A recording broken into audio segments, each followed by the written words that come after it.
We be waking up the tribes and it started on the south side. Spreading wisdom to the wise, turn the hearts to the fathers, and it started in the south side.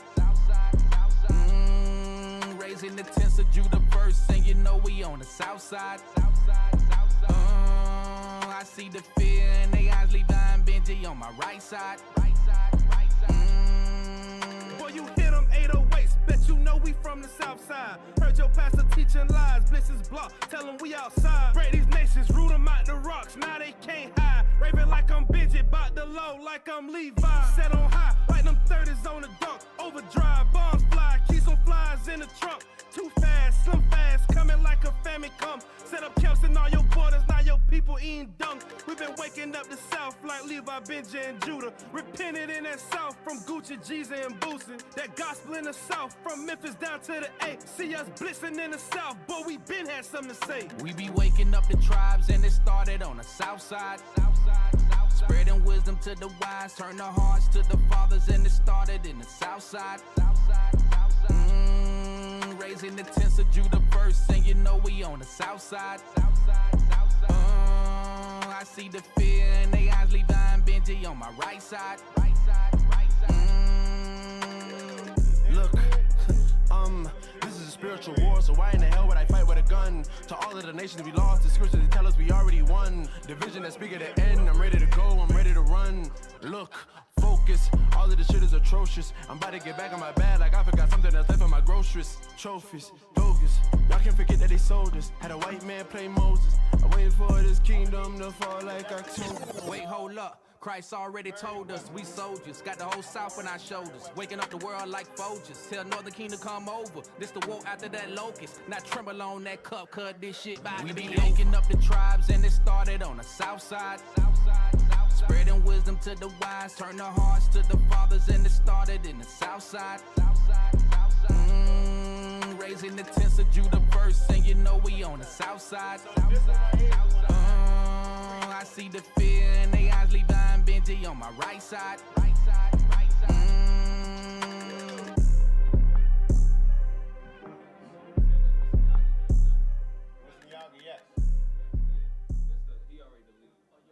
Yes, sir. See, I'm part of broadcast technology too.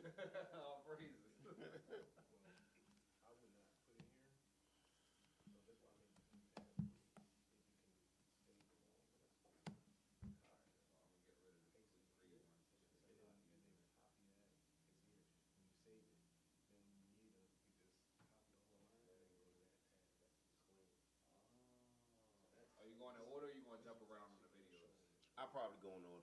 Okay. I'm gonna try to, and I might just hold them all the way to the end. I see. Okay. I see what the Lord said. Yes, sir.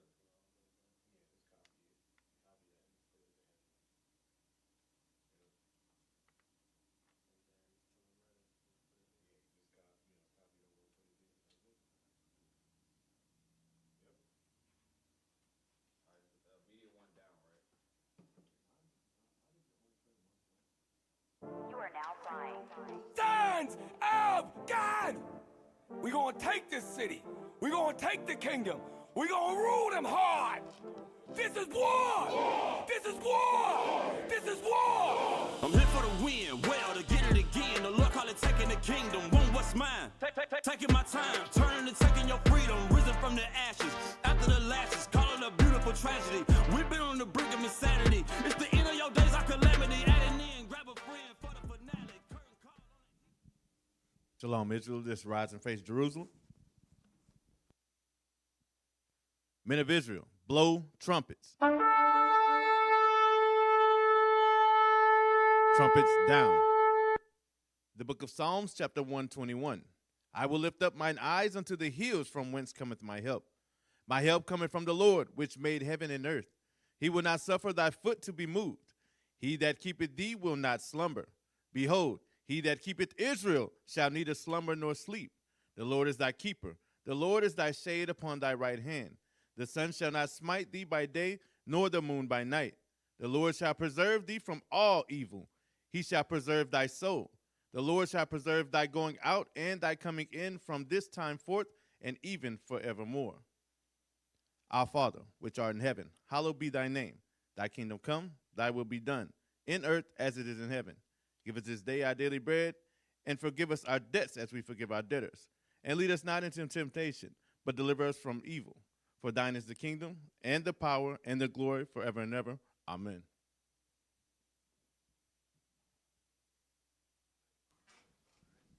Amen. Amen. Shalom, family. Shalom, shalom, shalom. Most High in Christ bless. We got Officer Dothan here from IUIC DC, and it's a pleasure to be in front of you all this morning. I want to give double honors to the bishops. Shout out to all the deacons, the captains, the officers, the men, women, and children of IUIC and the 12 tribes scattered abroad. We are here. In this building. Welcome to Monday. So we're back in captivity. Hope you all enjoyed the Sabbath, got you some rest. Back to the ground. We still got work to do. So today's class is called Discipline Determines Decisions. So discipline determines decisions. All right. So hopefully you'll get something from this that'll help you, tighten up your walk with the Most High. Lord willing, we'll all get something from this. So I wanted to open up with just stating, it says the level of discipline a person has directly affects the decisions they make. Righteous discipline produces righteous decisions.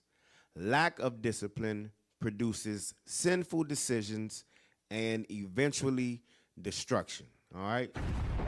Eventually that will produce destruction. So let's start off with the Merriam-Webster. I came up in the 80s. So when we were in elementary school, everything was looked up in the Merriam-Webster dictionary. Let me get discipline.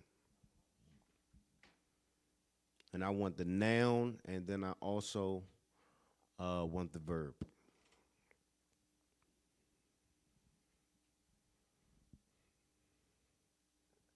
Discipline. Control gained by enforcing obedience or order. Okay, it says control gained by enforcing obedience or order. So that control isn't given to you. That's something that has to be gained. And it says by enforcing obedience or order. Go ahead. Behavior in accordance with rules, orderly conduct. Okay. So again, behavior in accordance with rules, orderly conduct. Go ahead. Self-control. Self-control, plain and simple. That may be easier for some of us to understand. Discipline is self-control at the core. Go ahead. Punishment. A lot of times you'll find out when you don't have the self-control, you'll end up getting the other discipline, which is punishment. All right?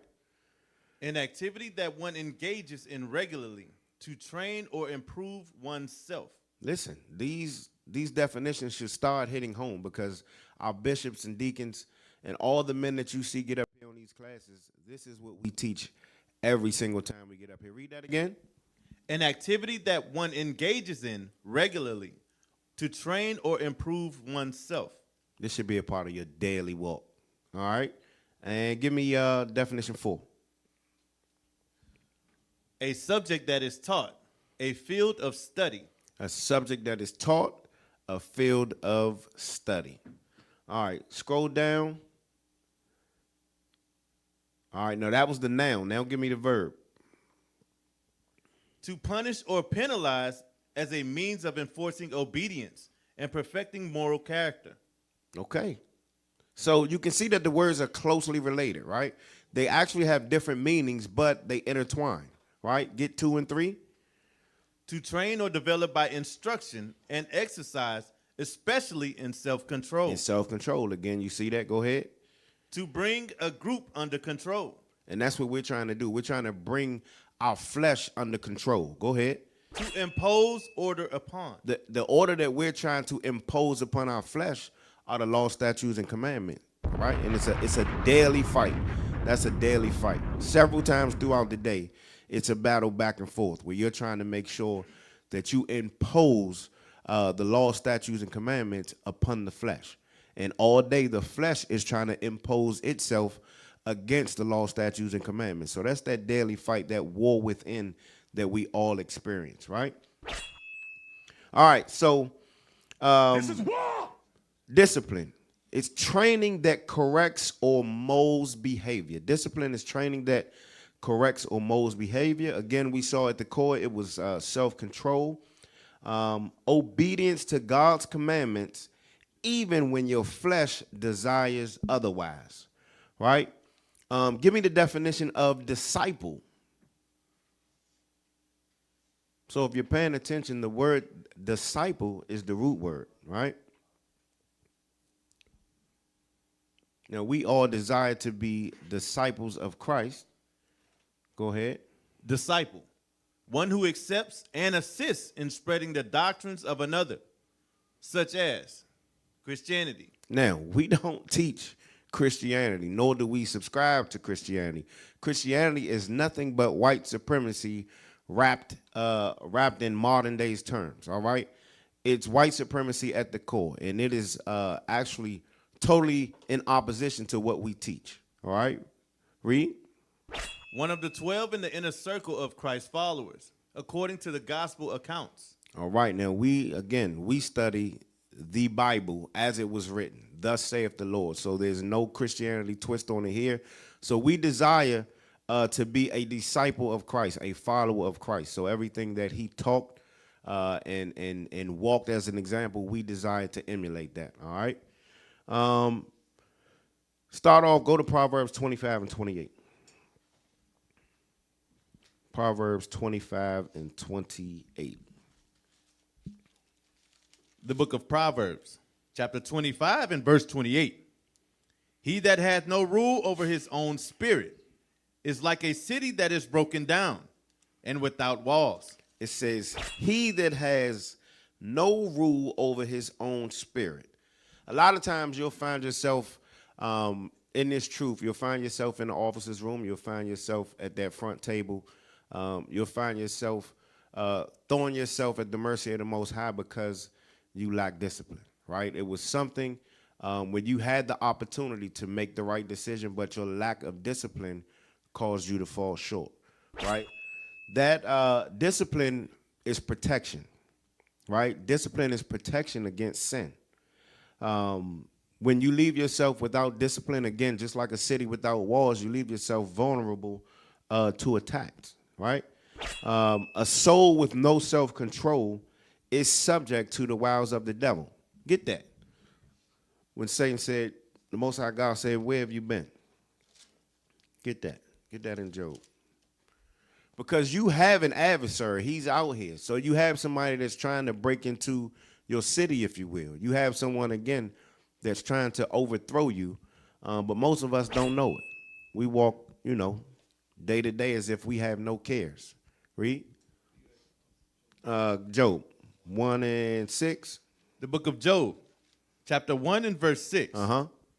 Now there was a day when the sons of God came to present themselves before the Lord. Uh-huh. And Satan came also among them. And the Lord said unto Satan, whence comest thou? Whence comest thou? Then Satan answered the Lord and said, from going to and fro in the earth. Going to and fro in the earth, doing what?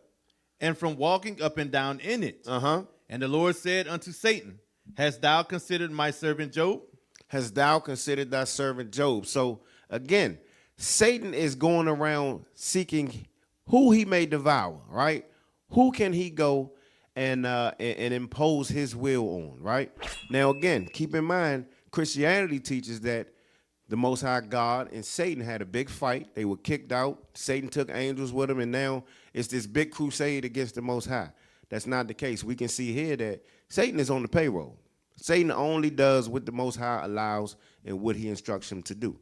So, again, don't let Satan come and overthrow your city. So we got to make sure that we're using that discipline to make sure that we stay girded up. So I want you all to ask yourself out there this morning, how many times have you found yourself in a bad position because of your lack of discipline, right?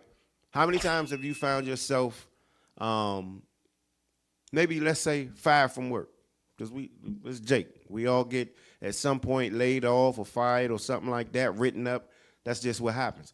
But a lot of times, what is it because of? If you go down to the root cause of what was really going on, Most of the time, it went back to discipline. Something that you knew you weren't supposed to do, but you didn't exercise the discipline to do that, right? You fell slack at some point. Maybe you were late. I know a lot of us deal with that. So we come to work late often, right?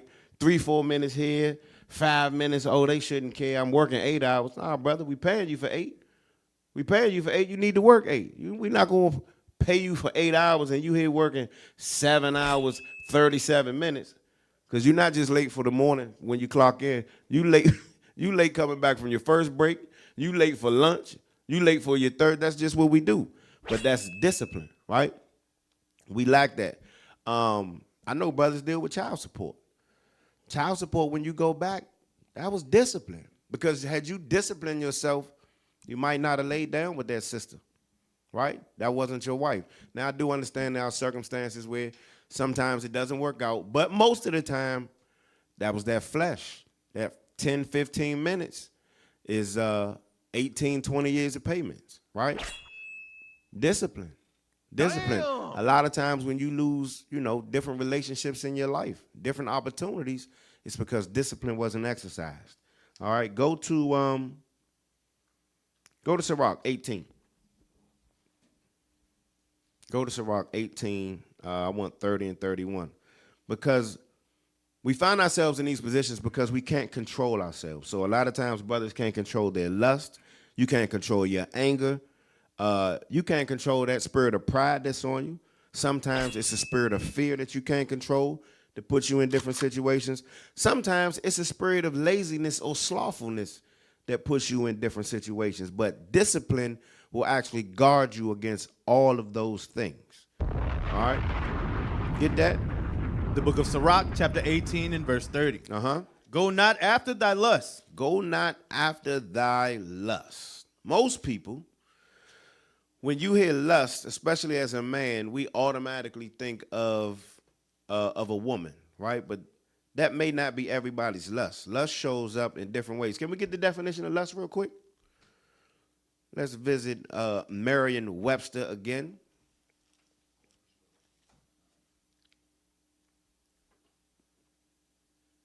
Lust. Go ahead. Lust. Usually intense or unbridled sexual desire. So it says usually intense or unbridled sexual desire. So again, most of the time that's what we think. But read definition 2. An intense longing. It's an intense longing. Let me get some synonyms.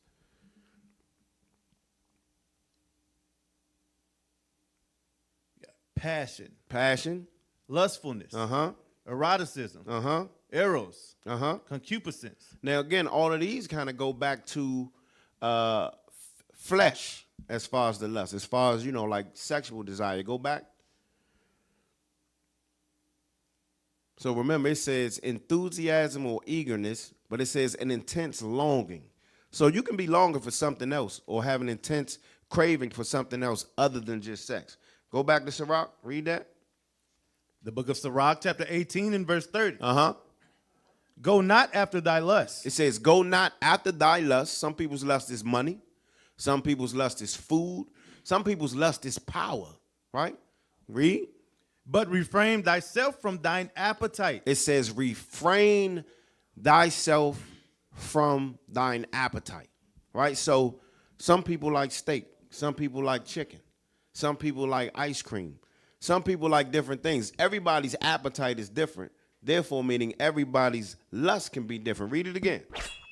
Go not after thy lust. It says, go not after thy lust, meaning it's specific to you. Read. But refrain thyself from thine appetite. You have to refrain yourself. You have to restrict yourself from thine appetite. To refrain yourself from something that you want requires what? A level of discipline. Read. Come on, man. If thou givest thy soul the desires that please her. It says, if thou givest thy soul the desires. Because a lot of times, it's your flesh that's really desiring or craving that thing, right? It's really the flesh. The soul is operating on a whole nother level if you're tapped into these laws, statutes, and commandments. Read that. If thou givest thy soul the desires that please her. She will make thee a laughingstock to thine enemies that malign thee. She will make thee a laughingstock to thine enemies who malign thee. So you got to make sure you're exercising discipline. You see this picture right here? That's your lust that's leading you, right? Or as a matter of fact, no, I'm sorry, your lust is behind you that has you on the chain, right? You're being controlled by your lust. You can only go but so far. So you got to make sure that you're able to control that flesh, and we do that through these laws, statutes, and commandments with discipline. With discipline. All right? You'll often hear that the word religion rather, means to restrict. That's not the religion they practiced out there in the world. The religion that we practice are the laws, statutes, and commandments, and they do restrict us. So there are a bunch of different things that you came out of the world doing that you thoroughly enjoyed. Regardless of what it was, you thoroughly enjoyed it because that's why you were doing it. But when you started reading this book for yourself, not what the Christian pastor was teaching you, you started learning that, oh, I can't do those things. Your crab cakes, your shrimp, your lobster. A lot of us came in. That's we believed that thing, that, man, crabs, for one, you thought if you could afford crab legs, you had money. You felt as though if you could go get you a lobster tail added to your steak, you was doing good. Yeah, they was feeding you slave food. We don't know that. A lot of times we have no idea that lobster was only given to slaves and prisoners at one point. They tricked us. So we were paying for these what we thought were delicacies, and it was the bottom of the barrel. It was the bottom of the barrel. So again, a lot of us smoked weed when we came in. A lot of us were whoremongers when we came in. A lot of us covetous. We sold poison to our people. All of these things, again, because of our different lusts that we desired. But when we came in and started reading this Bible, we started hearing the word of God, we knew that we had to restrict ourselves and exercise some discipline. All right, so discipline does what's necessary. Discipline will always do what's necessary and not what feels good. So remember that.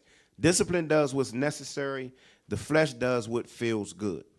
Go to, give me Sirach 37. I want 27 and 28. The book of Sirach, chapter 37 and verse 27. My son, prove thy soul in thy life. Prove thy soul in thy life. We keep saying the word thy, meaning this is specific to you. This is individual to you. You can't look across the fence and see what I had to do to apply that to your life, right? Now, if we're dealing with the same thing, that's one thing. But if not, you have to prove what's good for your soul. Read it again. My son, prove thy soul in thy life. In thy life, And see what is evil for it. And see what's evil for it. Meaning for you, for your life. What's evil for your life, right? Some brothers can have 1 or 2 drinks and be good. That's all they need. But some brothers have 1 or 2 drinks and they got to get to the bottom of that situation. They got to get to the bottom of that fifth. So for you, brother, alcohol may not be good for your soul. So you need to prove alcohol against your soul and see if it's evil for you. Some brothers, that's food. Maybe I can go to Golden Corral and sit in front of the smorgasbord. I'm good with 1 or 2 plates. But another brother go, yeah, he got to get to the bottom of that situation. He got to taste everything they have. Every dessert that's offered. Every soda. He going to mix them all up. He making new flavors on the spot. You know what I'm saying? But that's that brother's lust. You have to see what's good for you. Read. And give not that unto it. Don't get whatever you find out is not good for your soul. It should be that simple to where you say, you know what, this isn't good for me. I'm going to restrict myself. I'm going to exercise discipline and not do that. Right? That's not for me. That's for you. That's not for me. But brothers, we don't have that discipline. We haven't exercised that muscle yet. Read. For all things are not profitable for all men. It says, for all things are not profitable for all men. This isn't a one size fits all, right? Some things one person can do, some things another person should totally stay away from. As a matter of fact, read. Neither hath every soul pleasure in everything. Neither have every soul pleasure in everything. So again, everything isn't for everybody. Most of us we make decisions first. So we make the decision based off the flesh. We suffer for it, and then we want to go home and reflect. So after the Most High had already jacked us up, now we want to go home and sit down and say, Lord, maybe that wasn't the best decision. What should I have done? How many times do you get the call from the man you're counseling after he's already made the decision? Nah, brother, that's not how it goes. Oh, yeah. The hell is this? Me and the sister thought that we would go out by ourselves for a drink. Come on, but I thought I would just go over to sister's house and pick up the food that she cooked for me. That was a decision he made with no discipline. Bad decision, no discipline. But again, most of us, we make the decision, we suffer for it, we got to pay the consequences, and then we want to reflect. That's not what the laws teach us. The law, statutes, and commandments teach us the opposite. We should examine first, make the decision, right? And then we reap the reward of the decision. That's how the scriptures are lined up. Go to Deuteronomy 28. Yeah. Give me verse 1. You examine, you decide, you reap the reward. That's how it should be. 28:1. The book of Deuteronomy, chapter 28 and verse 1. And it shall come to pass, Shall come to pass. if thou shalt hearken diligently unto the voice of the Lord thy God. So again, it's being put in front of us. If you hearken diligently, what's going to happen? To observe and to do all his commandments, which I command thee this day. That the Lord thy God will set thee on high above all nations of the earth.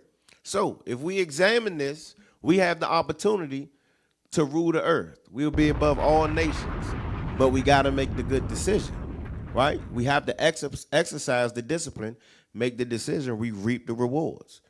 Go to 28 and 15. Verse 15. Uh-huh.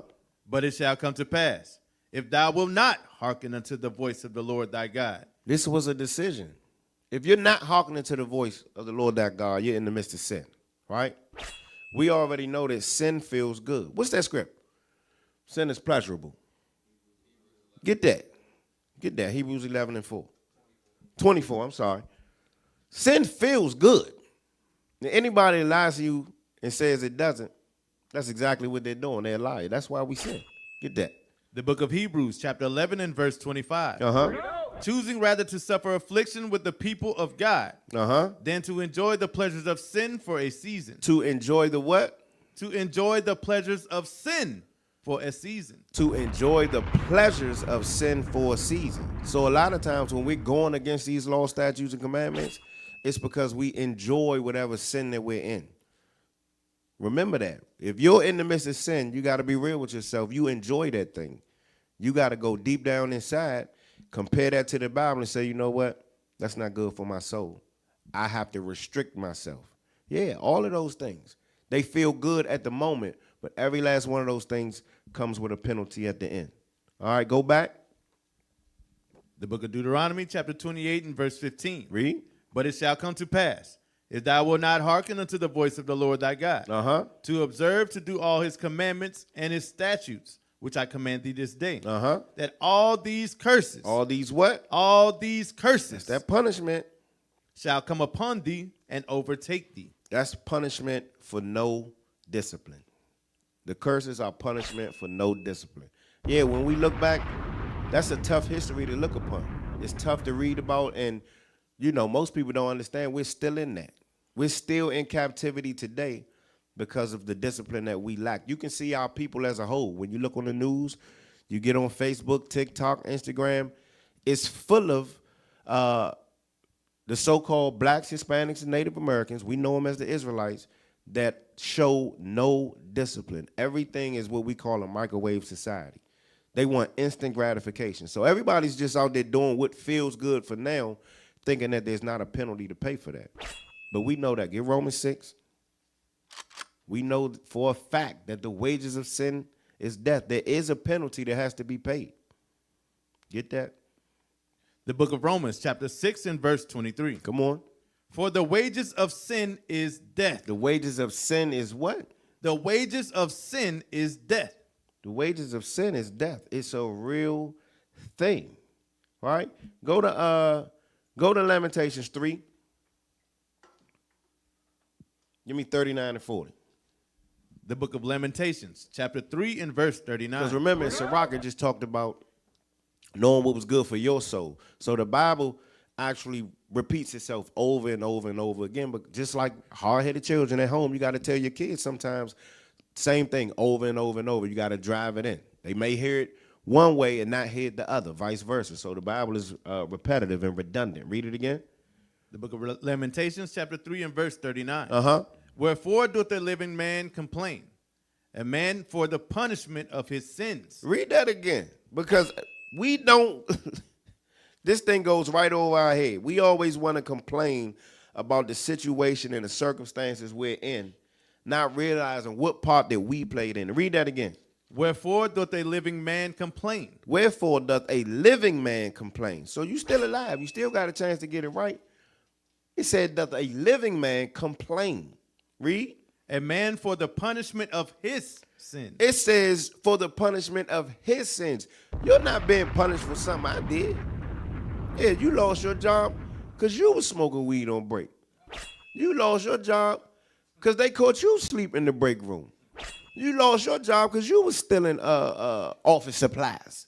Smokey was, they said Smokey was stealing boxes on his day off. Yeah. It's our sins individually that have us in the positions that we're in. We have to look at that. So a lot of times, if you're not where you want to be in your career, you got to look at your discipline. Are you really applying yourself? Are you studying for the next position, right? Are you actively seeking more responsibility to get where you want to go? If you don't live where you want to live, if you don't live how you want to live, right? Your house don't look the way you want it to look. You walk in somebody else's house and say, man, this is nice. It's clean. Yeah, but you got a mean cottage at home that you can sweep the floor in, right? You can redecorate if you want. But a lot of times it's that lack of discipline. We don't want to do the work to get those things that we want. And then read it again. Wherefore doth the living man complain, a man for the punishment of his sins. Yeah. Brothers going on the quest. Brothers going overseas preaching the word. You can't go because you got child support. Now I'm talking about me. Listen. I'm not that guy. Listen, I'm an open book. Transparency is needed in certain situations. But because of my lack of discipline years ago, I'm in a position now where I gotta build, I gotta pay before I can go and do the Lord's work. That hurts. I hate to see my brothers go to war and I can't go, but it's a real thing. But at the same time, I'm examining myself, right? So now I'm able to talk to the younger brothers like, listen, exercise that discipline. Leadership telling you to prove the sister, do it the right way. Do that, brother, or else you'll find yourself in a bad position because of the lack of discipline. That's real talk. Real talk. Read Romans 6 and 23 again. Yeah, I'm sorry. Give verse 40. Read that. Finish that. Verse 40. Let us search and try our ways. Search and try your ways. Search and try your ways. Again, examine yourself. See what's good for you. See what's evil for your soul. Read. And turn again to the Lord. And come back to the law, statutes, and commandments. Come back to the law, statutes, and commandments. They're going to keep you in a safe space. They're going to keep the walls up. They're going to keep you protected from the wiles of the devil. Now go back to Romans 6 and 23. The book of Romans, chapter 6 and verse 23. Uh-huh. For the wages of sin is death. For the wages of sin is death. Now, when we hear that, most of the time we think immediately you die physically, right? Yes. Ultimately, at the end, that's what's coming. But do we think how sin kills different things in our lives? Right? Again, those relationships. Sin kills relationships. Job opportunities. Sin kills that, right? We don't see those things. What about your finances? What about that lack of discipline, right? That sin that's in your life is killing your finances. You don't see, brothers, don't look at it. You work day in and day out, can't seem to save any money. When we pull back the curtain, brother, you spending money on OnlyFans every month. Yeah, I'm just saying. I'm just saying. You ask your brother what's going on, when you start really peeling back the layers of the onion, it's some sin there. Brother, you a single brother, no wife, no kids, it's just you. How you don't have no money? What's going on? You'll find out a brother's buying $200 bottles of liquor. Huh? Drinking them by himself. It's sin there, but sin, again, it's a lack of discipline. Discipline. We got to make sure we're exercising those things. And listen, it's a slow death.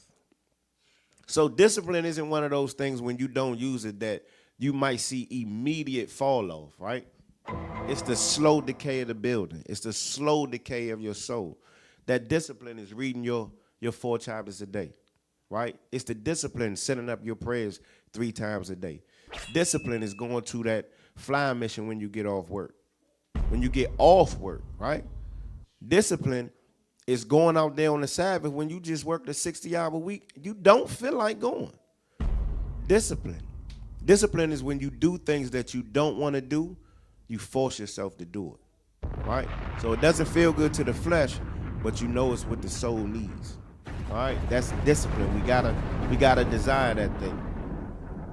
So discipline will ask, before it makes a decision, discipline will ask, why am I doing this, right? Is it biblical, and what are the results from it? That's how your decision should be lined up.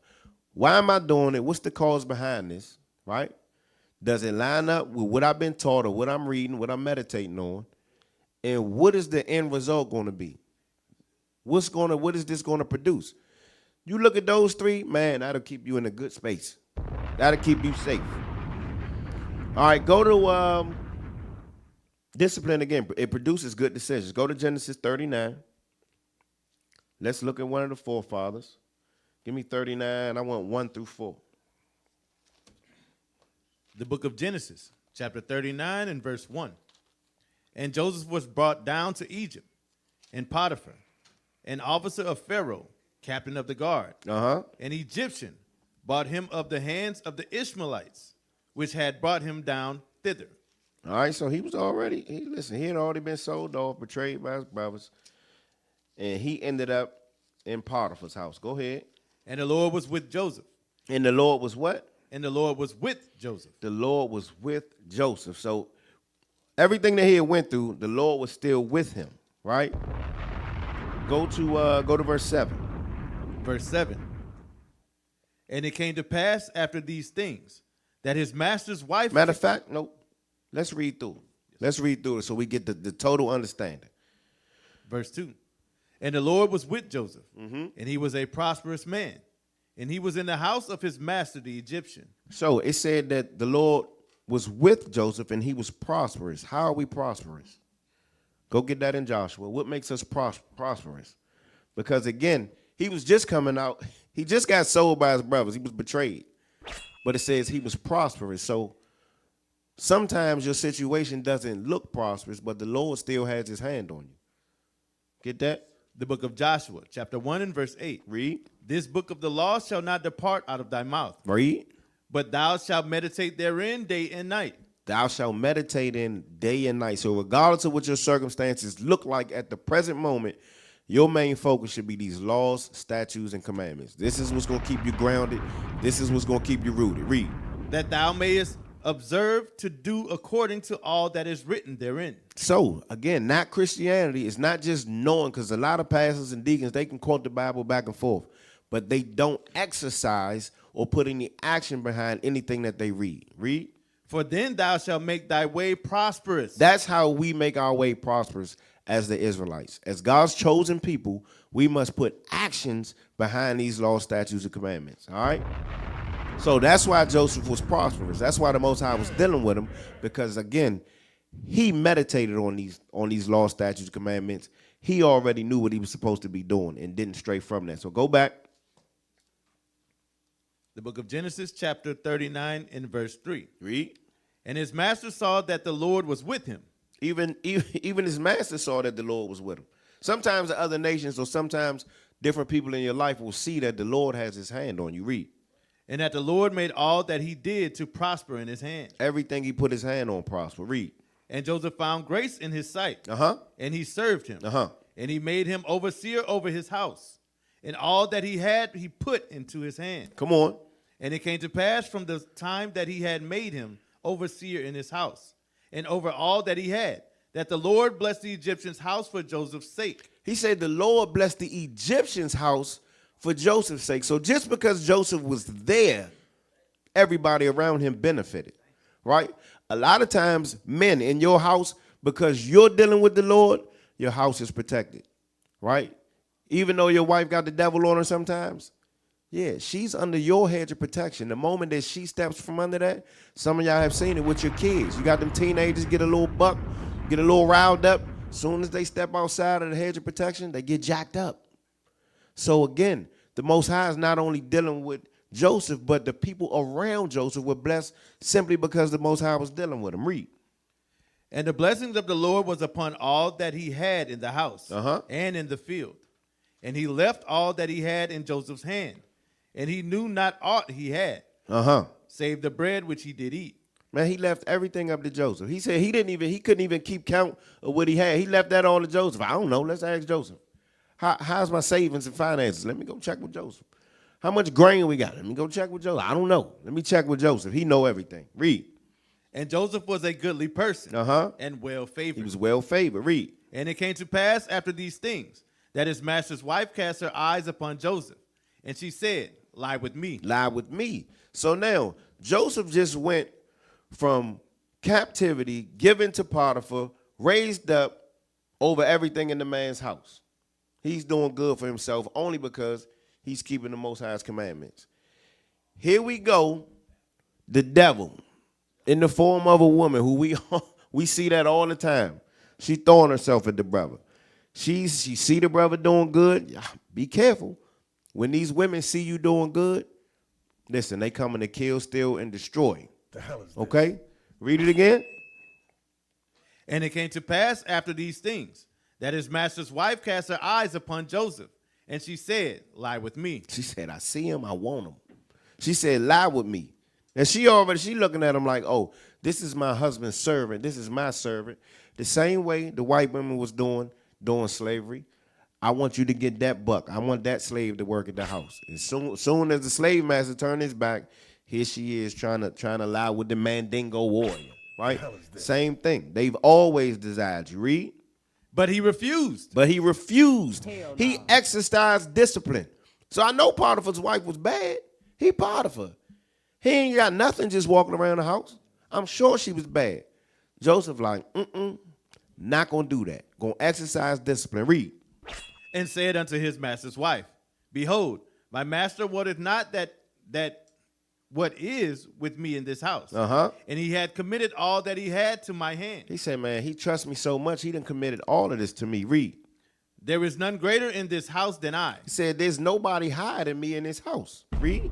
Neither hath he kept back anything from me but thee. He's been treating me good. He said, but you belong to him. He said, that's the only thing in this house I can't have is you. He's exercising discipline. Read. Because thou art his wife. Because thou art his wife. He knows the commandments. Thou shalt not commit adultery. He said, no, you don't belong to me. That's another man's wife. That is sin. Therefore, I'm going to practice discipline and restrict myself from that. Read. How then can I do this great wickedness? Come on. And sin against God? And hold up. Read that again. Read that again. Because he wasn't thinking about sinning against Potiphar. Read. How then can I do this great wickedness and sin against God? Again, we talked about discipline. Discipline wants to know, let me examine the matter. Why am I doing this?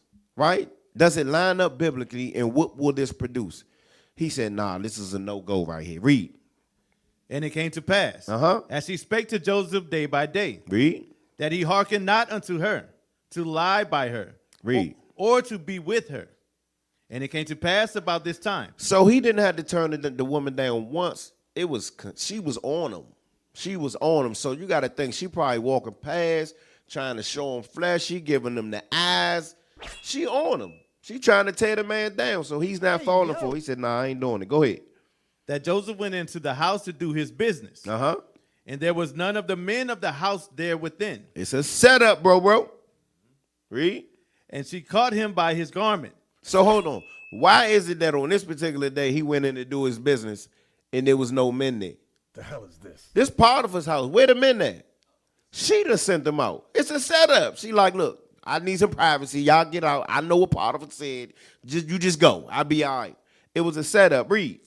And she caught him by his garment. And she caught him by his garment, saying, lie with me. lie with me. And he left his garment in her hand Snap. and fled. My man got out of there. She grabbed his garment. It said he left his garment in her hand. No, I'm out of here. She pretty much ripped the clothes off the brother back. He is fleeing from sin. You understand? Read. And got him out. And got him what? And got him out. That's how you know these are forefathers. Where you going, man? I'm out.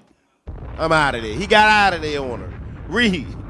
And it came to pass, when she saw that he had left his garment in her hand, and was fled forth, that she called unto the men of her house, and spake unto them, saying, see, he had brought in an Hebrew unto us to mock us. Now it wasn't just him. Now it's all black men. See how it go? Read. She said he brought a Hebrew. She ain't even call him by name. See what he did? Brought a Hebrew in here. I told y'all they was no good. Read. He came in unto me to lie with me, and I cried with a loud voice. And it came to pass, when he heard that I lifted up my voice and cried, that he left his garment with me and fled and got him out. Come on. And she laid up his garment by her. She said, I'm going to keep the evidence right here. See, he tried to rape me. Read. Until his Lord came home. And she spake unto him according to these words, saying, the Hebrew servant, which thou hast brought unto us. The Hebrew servant, which thou hast brought into us. Remember, the sisters always place blame. Okay? That's not just our sisters. That's women in general. No accountability. Thou brought him in here. Read. Came in unto me to mock me. And it came to pass, as I lifted up my voice and cried, that he left his garment with me and fled out. He got out of there. Read. And it came to pass, when his master heard the words of his wife, which he spake unto him, saying, after this manner did thy servant do to me, that his wrath was kindled. And Joseph's master took him. So now Joseph like, hold on. She lying on me. I got out of there. He play that again. I like that. That was whole activities. But listen, he's an honorable man. He had respect for Potiphar, right? He was doing his job. He accepted what position he was in, and he was held in high regard. But again, the woman lied on him. He was keeping the law, statutes, and commandments, and that's why the Lord was dealing with him from the beginning, right? So now he finds himself in this position. Read. And Joseph's master took him and put him into the prison. So now he took him, he locked up. Read. A place where the king's prisoners were bound. And he was there in the prison. So now he's there in prison. So now it looks again, he's keeping the law, statutes, and commandments. We haven't seen any sin that he was in, right? Now he's locked up. So the present moment doesn't look like the Lord is dealing with him. Why is it thus? Read. But the Lord was with It Joseph. says, but, regardless of what it looks like, but the Lord was dealing with him. Read. But the Lord was with Joseph and showed him mercy. Showed him mercy. And gave him favor in the sight of the keeper of the prison. Read.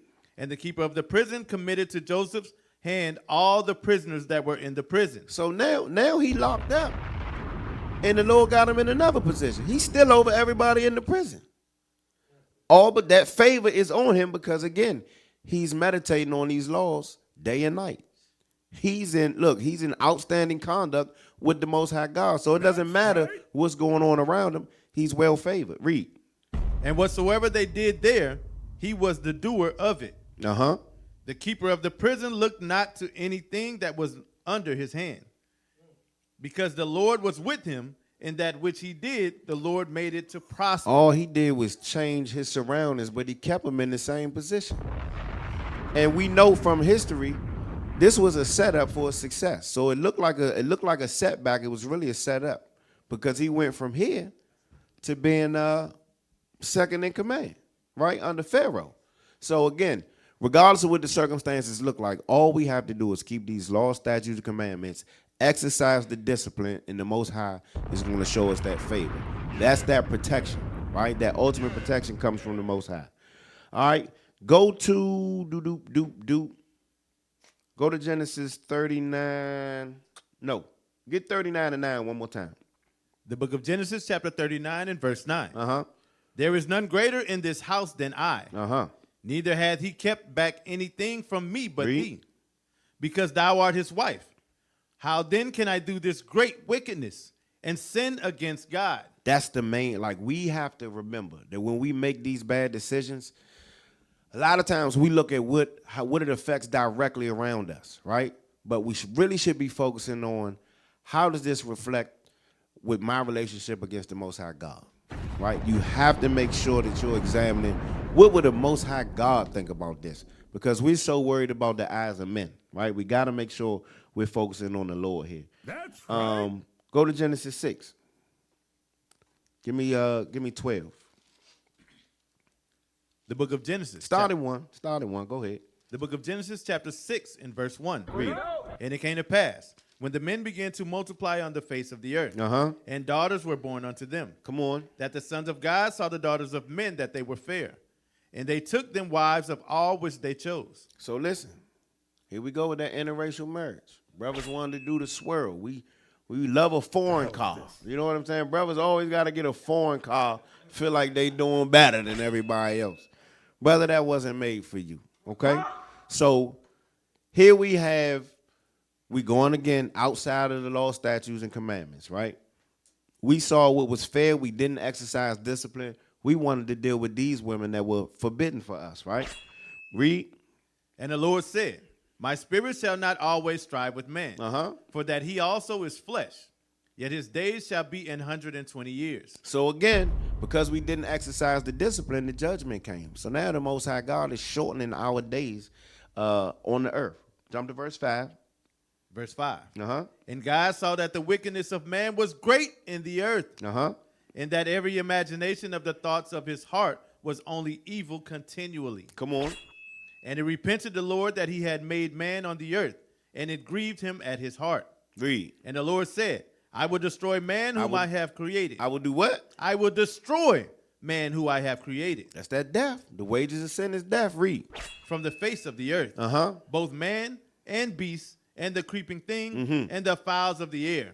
For it repented me that I have made them. Man, look, Most High God said, I'm killing everything. You understand? Everything got to go. Read. But Noah found grace in the eyes of the Lord. But Noah found grace. That's that protection. Why did Noah find grace? Read. These are the generations of Noah. Noah was a just man. Noah was a just man. And perfect. And perfect. In his generations. And Noah walked with God. Noah was keeping the law, statutes, and commandments. That was his protection. The Lord said, I'm killing everything, but you know what? My man right here, he been on point. I'm going to go ahead and keep Noah around. He's diligent. He's exercising discipline. He's making great decisions based on that discipline. Read. And Noah begat 3 sons. Shem, Ham, and Japheth. All right, so again, Shem, Ham, and Japheth. We already know the Most High God was fed up. He said, no, everything got to go. Give me, keep reading. The earth also was corrupt before God. And the earth was filled with violence. And God looked upon the earth, and behold, it was corrupt. For all flesh had corrupted his way upon the earth. All flesh had corrupted his way. Everybody was in the midst of sin. Nobody, again, was exercising discipline. Nobody was restraining themselves or restricting themselves. Everybody was doing what they wanted. Read. And God said unto Noah, the end of all flesh is come before me. For the earth is filled with violence through them. And behold, I will destroy them with the earth. So listen, now go to chapter 7. Go to verse 11. The book of Genesis, chapter 7 and verse 11. In the 600th year of Noah's life, in the 2nd month, the 17th day of the month, the same day were all the fountains of the great deep broken up, and the windows of heaven were opened. So listen, it says here that the windows of heaven were open. So Noah was instructed God was going to kill the earth. Noah said Noah's out there building an ark. It had never rained. So you got to think about this. Everybody's looking at Noah like, what are you doing? Go back to Genesis, what is that, 2? Hold on. I think Genesis 2, 5, and 6. Yeah, get that. The book of Genesis, chapter 2, and verse 5. Uh-huh. And every plant of the field before it was, and every plant of the field before it was in the earth, Uh-huh. and every herb of the field before it grew. For the Lord God had not caused it to rain upon the earth, and there was not a man to till the ground. But there went up a mist from the earth. There went up a what? There went up a mist from the earth. There went up a mist. So back then, water came from out of the ground. You'd wake up in the morning, you see that dew on your lawn. That's how it was back in Genesis 2. It had not rained, so it wasn't raining from the sky. All right, go to chapter 5. Go to chapter 6, read 13. The book of Genesis, chapter 6, and verse 13. Uh-huh. And God said unto Noah, the end of all flesh is come before me. Uh-huh. For the earth is filled with violence through them. Uh-huh. And behold, I will destroy them with the earth. He's getting ready to destroy the earth. Now, he's getting ready to flood the earth with water, so he instructs Noah to make an ark. Read 14. Make thee an ark of gopher wood. Uh-huh. Room shalt thou make in the ark, and shalt pitch it within and without with pitch. And this is the fashion which thou shalt make it of. Uh-huh. The length of the ark shall be 300 cubits, the breadth of it 50 cubits, and the height of it 30 cubits. Come on. A window shalt thou make to the ark, and in the cubit shalt thou finish it above. And the door of the ark shalt thou set in the side thereof. So, listen, he's giving him specific instructions on how this ark should be created. Now, a lot of times, we as Jake, when we get the instructions to the bookshelf or the baby crib, we sit them to the side. Because I know what it looks like on the box. I can put this together. I don't need the instructions. Then when you get to the end, it's leaning on the left side, the back side flipped over, and you got 17 screws left. What did you say? Your rib like, I'm not putting the baby in that. Baby just sleep with us. So I say that to say that we don't exercise the discipline. We want to take shortcuts, right? Discipline means following through, beginning to end, step by step, small increments. Right? We're not that people today. Right now, we look for the quickest way to get to what we want. That's why brothers sell drugs. Everybody would like a nice car. Everybody likes leather and wood and sunroof and all those things. Some people say, you know what, I'm going to go to work, I'm going to save my money, and when I can afford it, I'll go get it. Nope. Not the Negro. The Negro say, you know what, I'm going to go and sell crack cocaine, heroin, fentanyl, weed, anything else I can get my hands on to my community so that I can make some money to go get the car quickly so I can go down to the club and look good in front of the whores so that I can further my life as a whoremonger. It's all destruction. It's all destruction, but it lacks discipline from beginning to end. We don't want to take and do things the right way. We always looking for a shortcut. So I'm talking about Noah here. I want you to keep reading because he's following specific instructions given by the Lord. Read. A window shalt thou make to the ark, Uh-huh. and in a cubit shalt thou finish it above. Uh-huh. And the door of the ark shalt thou set in the side thereof. With lower, second, and third stories shalt thou make it. And behold, even I do bring a flood of waters upon the earth. So you have to make this boat exactly how I tell you to, because the magnitude of this water I'm getting ready to send, you can't comprehend. I'm sure Noah is like, hold on, why am I making the boat? I've never seen this much water. Why does it need to be this big? He probably had that thought in his head, but he said, you know what? Discipline. I'm going to go ahead and do what I'm told.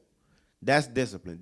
Discipline is doing what you're told without second guessing. If it's biblical, it's coming from the Most High God, just fall in line and do it. Yeah. We don't need all the extra back and forth. We're not giving you our own opinions. When you're talking to the prophets and the men over you, leadership bringing it out, thus saith the Lord. Those are the prophets. Y'all don't understand. The prophets are back, and they're instructing us on how to get the kingdom, but we want to be Negroes. That's Still right. sitting in here with purple, big beards, fringes, hair wraps, long dresses. We got an opinion. Deacon Lava used to say, tell yourself to shut up. Look in the mirror and say, shut up. We got to filter everything through this Bible, right?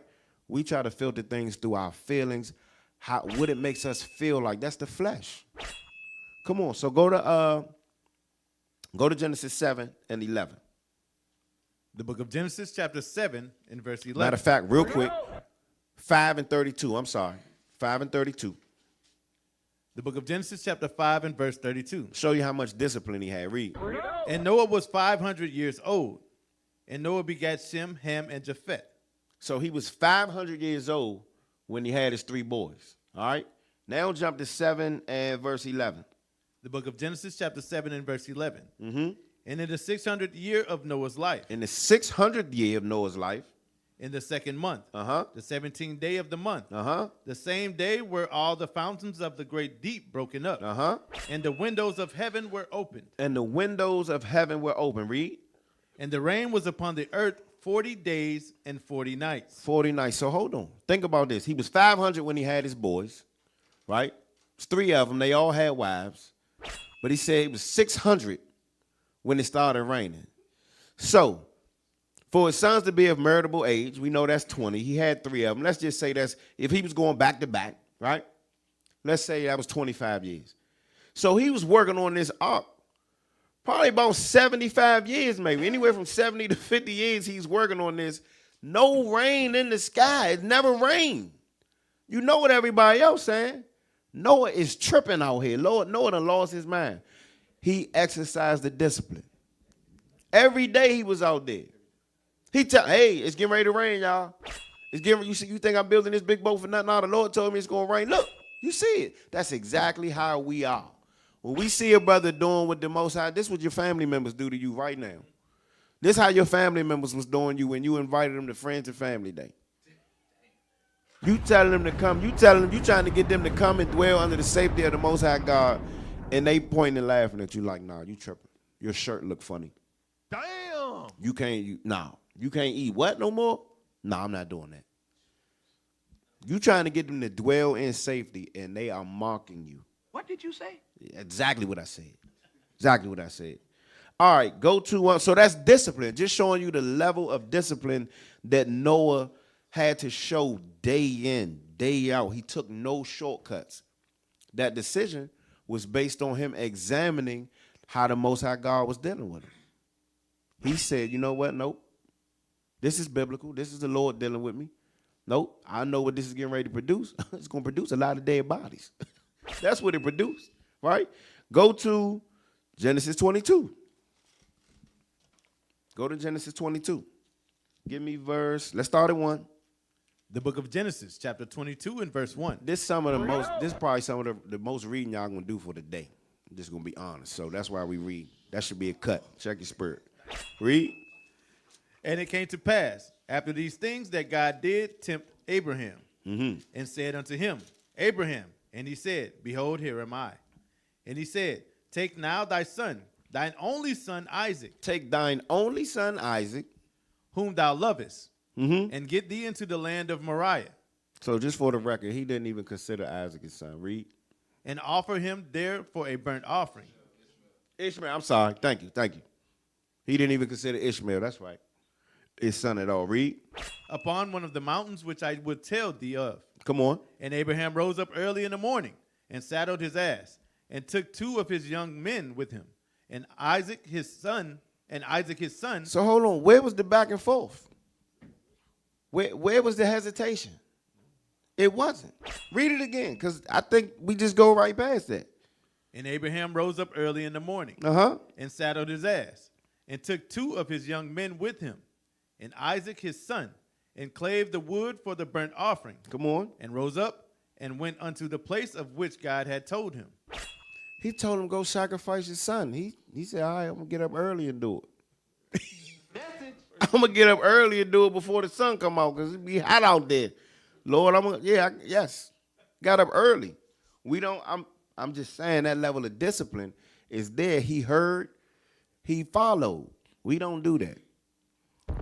Leadership tell you, get up, be at the camp spot, 11:30 on the Sabbath. We've been doing this for years. A brother get out there, 11:47, 11:53. Damn. What happened, brother? Oh, well. Brother hang his head and his voice get deep. Oh, well, I overslept. Come on, man. Like, where's the discipline? Where's the discipline? We don't have it. We've been wearing this purple and gold, black pants, black boots, boot bands for years. Brothers still show up to camp, shirt wrinkled, pants brown, because you know the black pants turn brown from standing in the sun. Pants brown, boots scuffed, no boot bands, no discipline. No discipline. It's the small things, man. We gotta examine ourselves. We gotta examine ourselves. All right, where we at? Read. Verse 4. Then on the third day, Abraham lifted up his eyes and saw the place afar off. Come on. And Abraham said unto his young men, Abide ye here with the ass, and I and the lad will go yonder and worship, and come again to you. He was going to do this thing. Read. And Abraham took the wood of the burnt offering, and laid it upon Isaac his son. Now, he already had the faith because he said, read 5 again. And Abraham said unto his young men, Abide ye here with the ass, and I and the lad will go yonder and worship. We're going to go yonder and worship. Now, he's going to sacrifice him, and then he says what? And come again to you. And then we be back. Read. And Abraham took the wood of the burnt offering, and laid it upon Isaac his son. And he took the fire in his hand, and a knife, and they went both of them together. Read. And Isaac spake unto Abraham his father, and said, My father. And he said, Here am I, my son. And he said, Behold the fire and the wood. He said, I see we got the fire and the wood, Pop. Read. But where is the lamb for a burnt offering? But I don't see the lamb, Pop. What we doing? Read. And Abraham said, My son, God will provide himself a lamb for a burnt offering. Total trust in the Most High God. Total trust in the Most High God. Regardless of what it looks like, he's exercising discipline and he's expecting a reward. Because that is what you get. When you make decisions based off discipline, you get a reward. Read. So they went both of them together. And they came to the place which God had told him of. And Abraham built an altar there, and laid the wood in order. And both Isaac his son, and laid him on the altar upon the wood. Come on. And Abraham stretched forth his hand, and took the knife to slay his son. He was getting ready to slay his son, as the Most High had commanded. That's not an easy thing. You got to think the mindset, that's tough. But he put all emotions aside, all feelings of the flesh, because the flesh, I'm sure, didn't want him to kill his son. Right? Read. And the angel of the Lord called unto him out of heaven, and said, Abraham, Abraham. And he said, Here am I. Abraham had to call his name twice, because he was getting ready to get busy. You hear me? Abraham, Abraham. Oh, read. And he said, Lay not thine hand upon the lad, neither do thou anything unto him. Don't do anything to him. For now I know that thou fearest God, seeing that thou hast not withheld thy son. It says, I know that you're going to keep my law, statutes, commandments. You're going to do exactly as I say. I know I can trust you because you were willing to lay down the life of your only son for me. Read. Thine only son from me. And Abraham lifted up his eyes and looked, and behold, behind him a ram caught in a thicket by his horns. And Abraham went and took the ram, and offered him up for a burnt offering in the stead of his son. Just like he said, the Lord was going to provide. Jump down to 16. Verse 16. And said, Start at 15. I'm sorry. Start at 15. And the angel of the Lord called unto Abraham out of heaven the second time, and said, By myself have I sworn, said the Lord, for because thou hast done this thing, and hast not withheld thy son, thine only son. Thine only son, read. That in blessing I will bless thee, and in multiplying I will multiply thy seed as the stars of heaven. Come on. And as the sand which is upon the sea, upon the seashore, and thy seed shall possess the gate of his enemies. There's the blessing. That's the reward for exercising the discipline. That's where, listen, when we want to find ourselves a good reward, we want to prosper, all we got to do is do what the Most High God say, right? Regardless of what it look like, regardless of what it feel like, just trust in the Most High God. That's our Father, right? He has us. He has our best interests at heart. He can see what's down the road. Remember, it was already written. He already knows what's going to happen. We actors in the movie, and we like, nah, I don't really like the way this written. I think I should have on black. I think I should come from the left side of the stage. Shut up. Do your job. You're an extra, right? Just Nigga mute. do it again. Nigga mute. Nigga mute. Shut up. Do what the Most High God commanded. Take your feelings out of it. All right, we're not gonna be emotional. We're gonna go with the spirit. Yeah. All right, go to, so again, discipline. We seeing all our forefathers with discipline. Give me Hebrews 11:24. Because discipline chooses purpose. The flesh chooses comfort, and we choose comfort all the time. You ever know you got to do something? You done talked about it the week before. I know I got to get up on Sunday because I've been blitzing all summer. This is the one Sunday I may be able to get up and get this thing done around the house. You know it. You done talked about it. You already set the plan. Good time at the school Sabbath night. You say, brothers, I love y'all. I got to go home because I got a plan I'm going to do in the morning. Alarm clock go off. 7 o'clock. Snooze. No discipline. Now, the way these smartphones work, you can't just hit the snooze once. 5 minutes later, snooze again. Damn. You done slept till 10:13. I don't know why, but it's 10:13 now. You ain't exercise no discipline. Now when you get up, the sun is already up. You ain't really trying to do no work. It's discipline. Discipline. We got to stick with what we plan. Stick to your word. Keep your word. It's all discipline at the end of the day. Get that Hebrews. The book of Hebrews, chapter 11 and verse 24. Uh-huh. By faith, Moses, when he was come to years, refused to be called the son of Pharaoh's daughter, choosing rather to suffer affliction with the people of God than to enjoy the pleasures of sin for a season. So again, that discipline that we saw Moses show, right? He knew what the purpose was. So he chose the purpose over the comfort. And that's where we got to make sure we know it's comfortable to stay in bed. It's comfortable not to go and do the work of the Most High, right? But we know the purpose. We're trying to get the kingdom. We got to go out there and wake up our brothers and sisters. It should be an honor. You should feel honored that the Most High tapped you first. So now you go out and wake up your brothers and sisters. You can't spit in the Most High's face and not want to do the work. And a lot of times we just choose that comfort. So brothers, we got to get out of our comfort zone. It doesn't feel good all the time, but we got to do as we were instructed, right? And again, this is a lesson for all of us. We should all be able to take something from that. Are we doing everything we can? And if we not, examine yourself. Examine yourself. Let's do all we can. We got to put forth everything we have to bring this kingdom. It doesn't come by observation. All right? Go to Daniel. Go to Daniel 1. Start at 3. The book of Daniel, chapter 1 and verse 3. And the king spake unto Ashpenaz, the master of his eunuchs, that he should bring certain of the children of Israel and of the king's seed, and of the princes, children in whom was no blemish, but well favored, and skillful in all wisdom, and cunning in knowledge. Now remember, it says they were well favored. Why? Keeping the law, statutes, and commandments. No secret. Read. And understanding science, and such as had ability in them to stand in the king's palace. Come on. And whom they might teach the learning and the tongue of the Chaldeans. Come on. And the king appointed them a daily provision of the king's meat. Of the king's meat. So the king got money. The king good. So they probably eating all types of everything is available to them. Read. And of the wine which he drank. So they can have the drink they want. They can have all the delicacies. You got the sweets, the dainties. The king is feeding them. So everything is at their fingertips. Everything is at their disposal, right? But did they do what the flesh said, or did they exercise discipline? Let's see.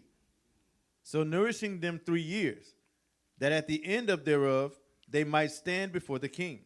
3 years they had access to eat at the king's hand. Read. Now among these were the children of Judah, Daniel, Hananiah, Mishael, and Azariah. Read. Unto whom the prince of the eunuchs gave names.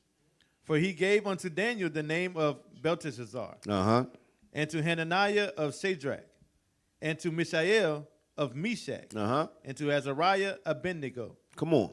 But Daniel purposed in his heart. He purposed. Remember, we just talked about discipline chooses purpose over comfort. Read. He purposed in his heart. But Daniel purposed in his heart that he would not defile himself. He would not defile himself with the portion of the king's meat. Nor with the wine which he drank. Nor with the wine that he drank. Read. Therefore he requested of the prince of the eunuchs that he might not defile himself. He said, nah, I'm not going to defile myself. He exercised discipline. He exercised discipline. So this just shows you how you got to even exercise discipline with your diet, right? And shout out to Captain Shem. He's been whipping us into shape for years, calling us lard asses and fat backs. We need it because we don't exercise discipline. We as a people, excess. Everything is in excess. Everything is in excess. So we got to examine ourselves. Brothers, there's nowhere in the world that you should have rank for all of these years, and you can't take, you've been an officer for 12 years. You can't take 3 months and get back in the green. You can't take 6 months and go from the red to the yellow. You can't go 3 years, you still in the red. Like, we got to check our spirits. Now, listen, I done teeter-tottered on, look, I done been yellow. So I'm not talking to you like I haven't. I like a good root beer float. Brothers know that. But sometimes you got to say no. Sometimes you got to push back. You got to push away from the table. Brothers will do push-ups and pull-ups. You pull up to the table. Huh? Brothers will pull up to the table and you go to Camp 101 and do some push-ups. That's not good math. It's not going to work. And brothers be like, oh, they don't feed us healthy food on the Sabbath. Brother, listen, you did not get that big from eating the fried chicken on the Sabbath. No, it's discipline throughout the week, right? If the fried chicken is not for you on the Sabbath, all praises. But you got to keep that same mentality all week.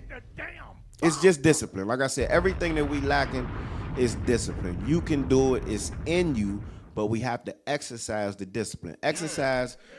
In order for you to get stronger on the bench, you got to put more weight on it. It should get harder.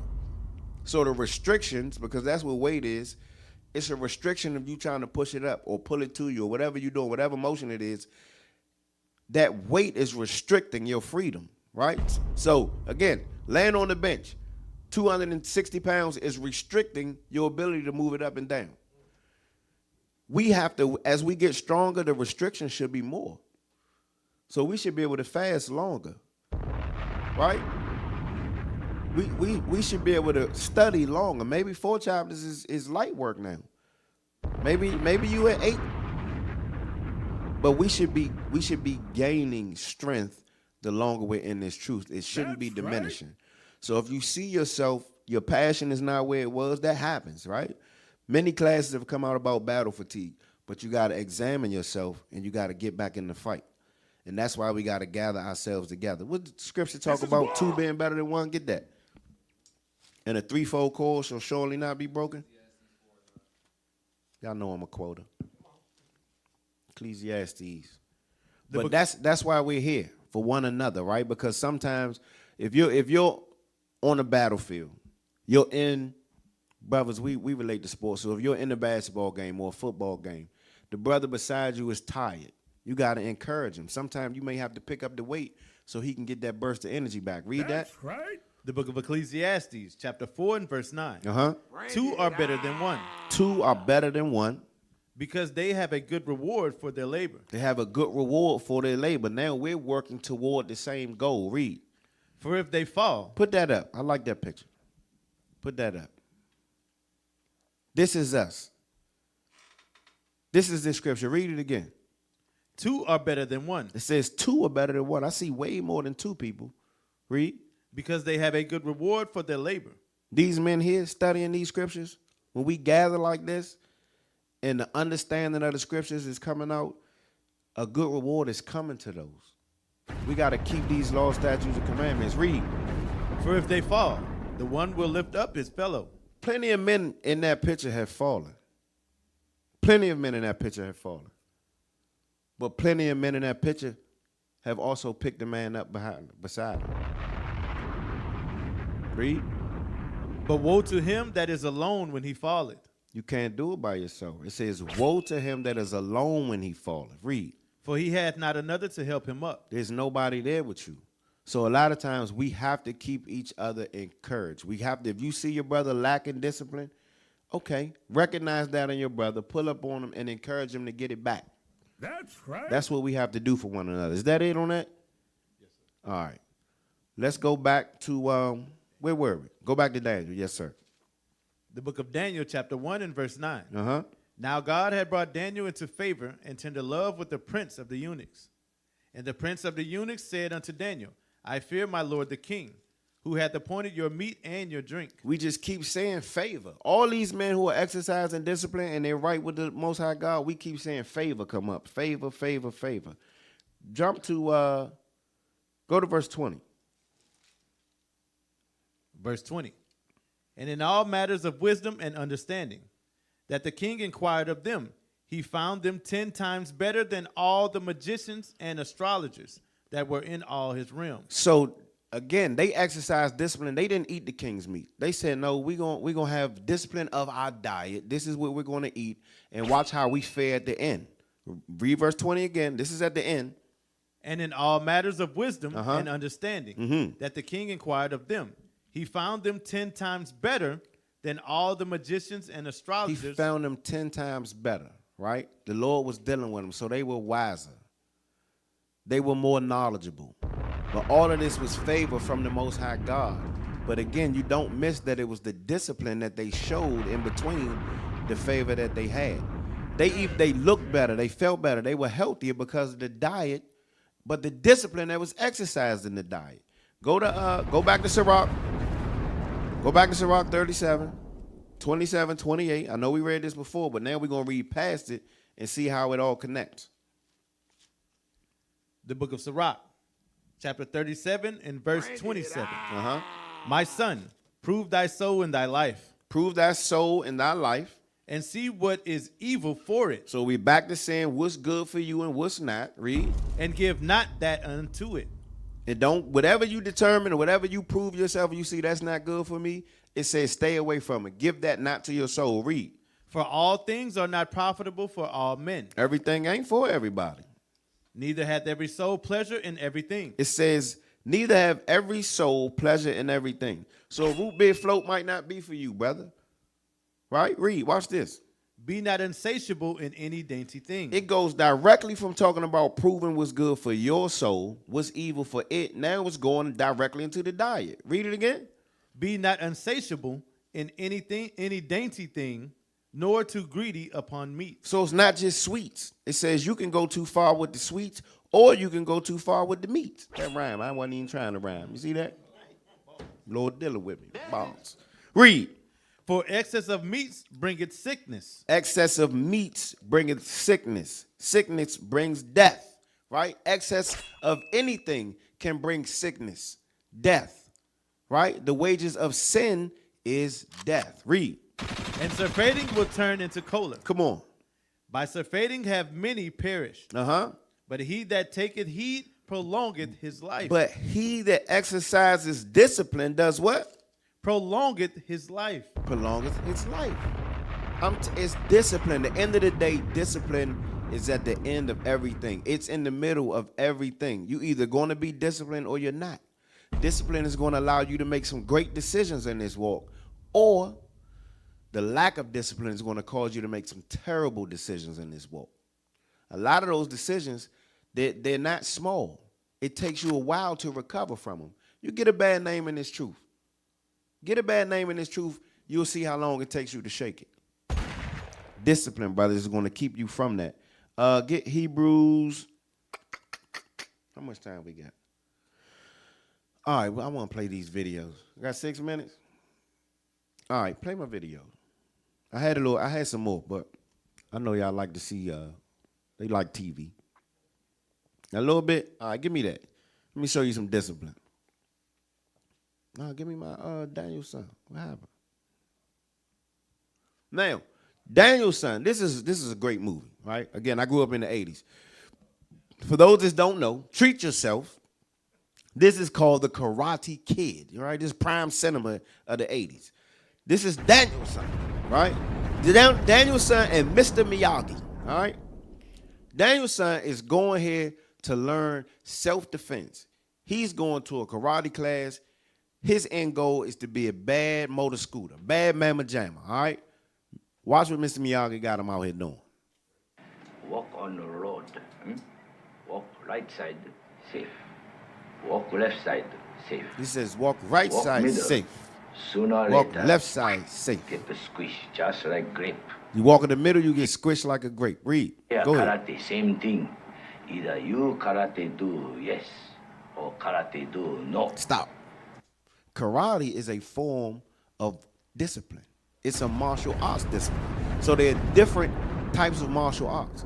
This one is karate. He said in karate, you either do karate or you don't do karate. This is our karate, right? This is our self-defense right here, these laws, statutes, and commandments. The Most High God said you either going to do the laws, statutes, and commandments and inherit the kingdom, or you don't do the laws, statutes, and commandments and you get eternal death. Come on. You karate do gesso, just like grape. Understand? Yeah, I understand. He don't understand. Now ready? Yeah, I'm ready. And he ain't ready. Yes. That's us coming in this truth. Let's make We read Sirach. sacred pact. We read Sirach 2, and we be like, yeah, it say prepare thy soul for temptation. You got it? Yeah, I got it. Strong in the Lord, the power of his might. Now you got to pick with the fist on, you picking your beard out. You're going to get the best fringes you can buy, but you're not ready.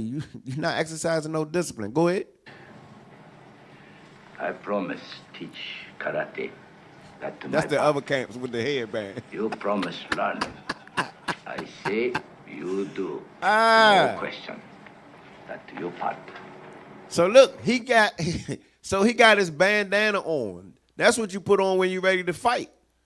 So he's preparing him for battle, but watch what he got him doing. Go ahead. Deal.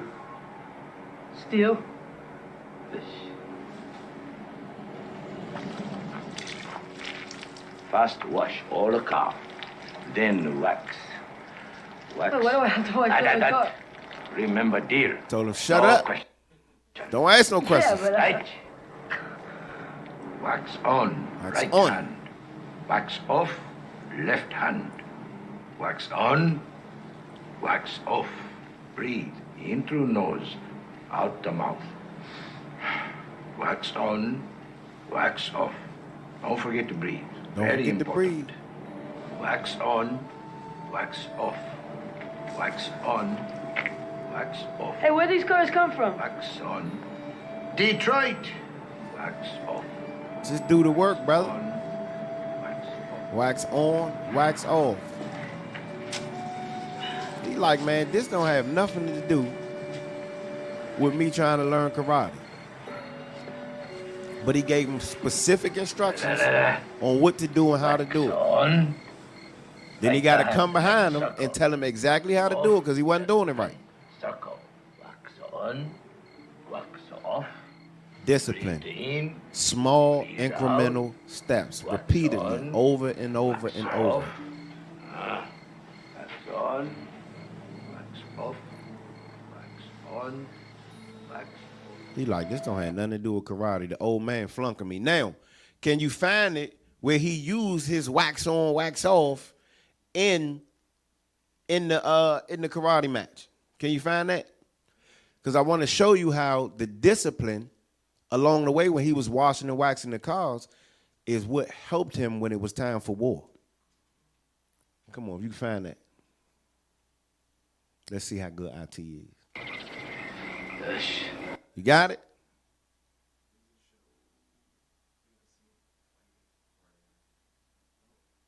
That ain't it? That's it? Show me pin to fence. Here! Come on, I'll take that. Show me pin to fence.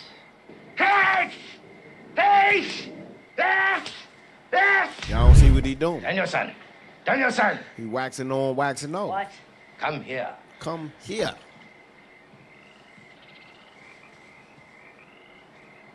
Show me sand the floor. I can't move my arm, all right?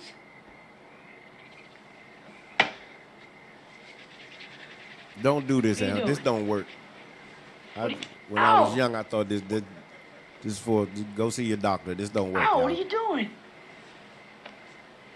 Now show me sand the floor. Sand How the did you floor. do that? Shut up!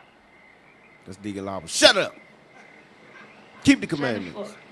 Do what we telling you to do. Hey, stand up.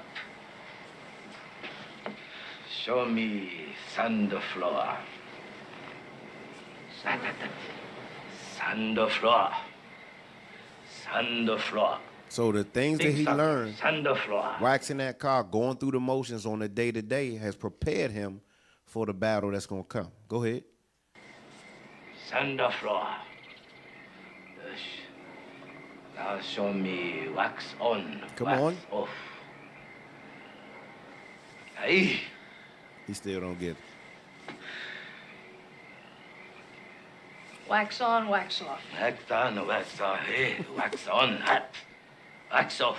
Hot. Concentrate. Look at my eye. Lock a hand. Thumb inside. Wax on. Hot. Specific instructions. Wax off. Hot. Wax on. Hot. Wax off. Hot. This is what leadership, this is what your Son. 4 chapters a day is doing. This is what you praying 3 times a day is doing. This is you coming to that Thursday night class when you get off work. This is Camp 101, right? This is what this is doing. This is you watching Daily Bread in the morning. This is your mid-morning medicine, right? This is your history in the AM. It's building up the discipline. It's showing you what to do when the battle comes. We don't learn these scriptures just to prove that we have a good memory. We should be using these scriptures as self-defense. Just like we talked about at the beginning of the class, it's the wall around the city. When you don't have any discipline, right? When you're not using these scriptures as such, you have no defense. Go ahead and play it. Wax off. Show me penta fence. Up, down. Now, all of these moves, we run out of time. All of these moves he used later on to win the match or to get the kingdom, if you will, right? Because that's our ultimate goal. It's a fight. We know that we're in war, so we have to use the tools that are given, and you learn those tools and you exercise them by discipline, discipline, discipline. Give me my next video.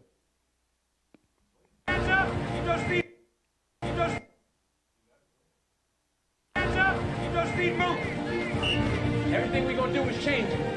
We are changed. We're gonna change the way we run. That's what leadership, that's what the scriptures are doing. They changing us. Nobody should be the same man they were last year. You shouldn't be the same man you were when you first came in. We changed the way we win.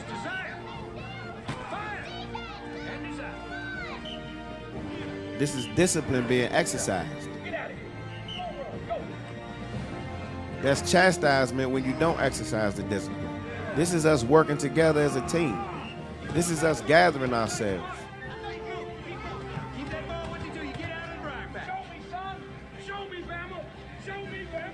That's encouraging one another. Give me my next clip. You ain't no boy no more. Boy no more. This ain't no base. This ain't no I want to go party. Now it's time to create a legacy now. You had your fun. Now get to work. Don't make excuses. Don't blame any other person or any other thing. You can't teach yourself, man. Stop expecting results that you know you didn't work for. The struggle is real. It never gets any easier. You gotta get harder. Stay hard. Stay hard. You ain't no It says it never gets easier. Listen, the Most High called us, right? We got to exercise this discipline so we can gain control over this flesh. We have to exercise discipline so we can start making better decisions on our daily walks, on our daily lives. It's based on discipline, all right? So you got to dig down deep within, examine yourself, see what's good for your soul, make better decisions based on discipline. So again, I'm going to close with the same thing we opened with. The level of discipline a person has directly affects the decisions they make. Righteous discipline produces righteous decisions. Lack of discipline produces sinful decisions and eventually destruction. Family, I hope you got something from that. Again, Officer Dothan, IOICDC, I appreciate you for tuning in. Shalom, Most High, and Christ bless. Let's get our discipline together, y'all. Make some better decisions.